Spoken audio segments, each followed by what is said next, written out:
So I want to first start off saying thank you guys for checking out my desktop tour video. It's awesome to see your guys' feedback on what you guys are commenting about it.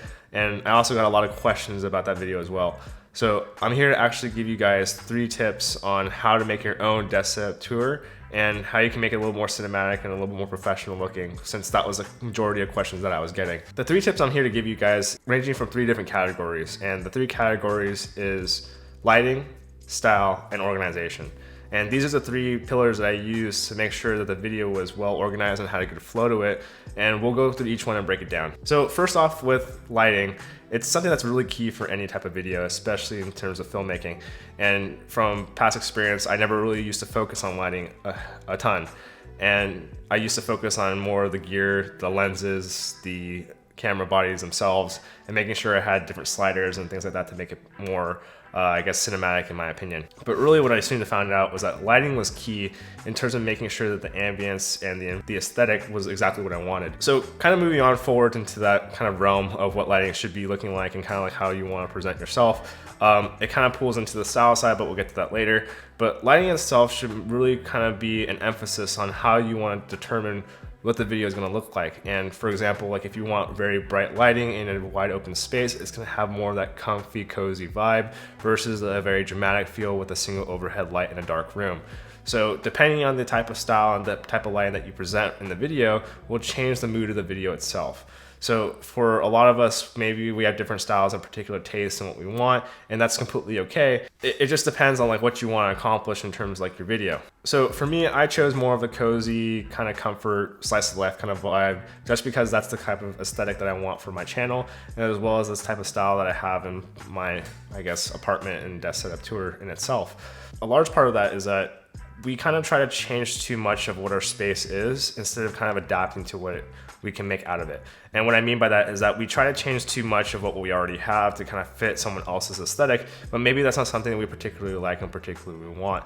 And really with your desk setup tour, you set up a space that you already like. So you don't have to change much out of it, especially with the lighting itself, unless you want to make it more dramatic or a little bit more, I guess, towards a particular aesthetic. But it's already matched towards that particular vibe, kind of like how interior design goes, that you design a space and design a room to your interest and to your likes. So to completely shift the look could be very difficult for you. So it's good to match the lighting to the type of aesthetic that you guys are already having with your particular setup. Now, kind of moving forward into that moves on to our next point, which is style. And style is a huge point that it brings up to me, that we have to be more individualistic than trying to always follow the trend. I mean, hear me out.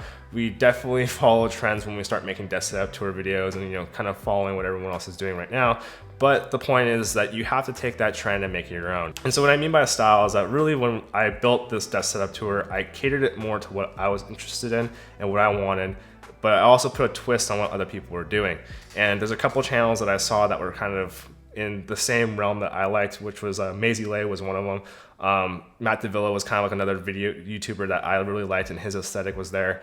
Also Danny Gervitz, his style, very cinematic, very filmmaker-esque, because I mean, I kind of tried to mix the passions that I was in, which was filmmaking, tech, and some other things that were on my desk and things of that sort. And I took that style and applied it to this video.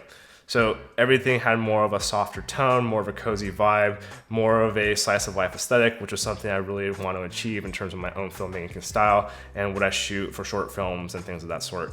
So taking my experience and taking that style and making it my own was key to how I made my video.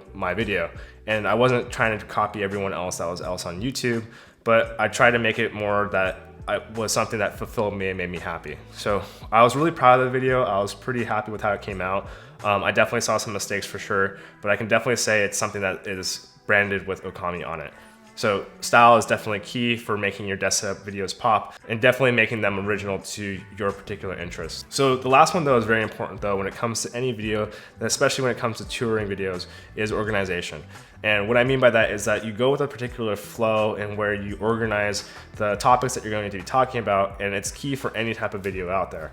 And it's nothing new, it's not anything specific just to desk setup tours, but I notice that sometimes we can get distracted in so much gear and so much tech that's on there that we forget how to talk about the main points of our desk that make it stand out.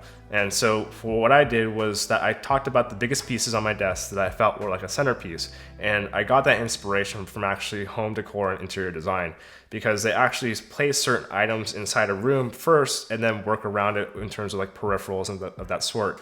And that was exactly the same way I designed my desk. So I talked about the centerpiece, which would be the monitor itself, then talked about the desk, and then talked about the peripherals afterwards. And then that gave me a little bit more of a flow, kind of like a pyramid style, to where I went for the base first and then went outwards. I take a lot of pieces in terms of organization and style from different mediums and different art forms that I think that could apply to filmmaking and video creation itself. And oftentimes I feel like that's what makes art so great, but also can help us become more individualistic in what we're creating. I hope these 3 tips helped you in terms of like making your own desk setup tour. And as always, if you have any more questions, feel free to reach out and ask me. I always have time to answer people's questions, especially for aspiring filmmakers and content creators. I hope you find these tips very interesting and helpful for you, and I look forward to seeing you guys' desk setup tours in the future. Thank you all for watching, and I hope to see you guys in the next one. Peace.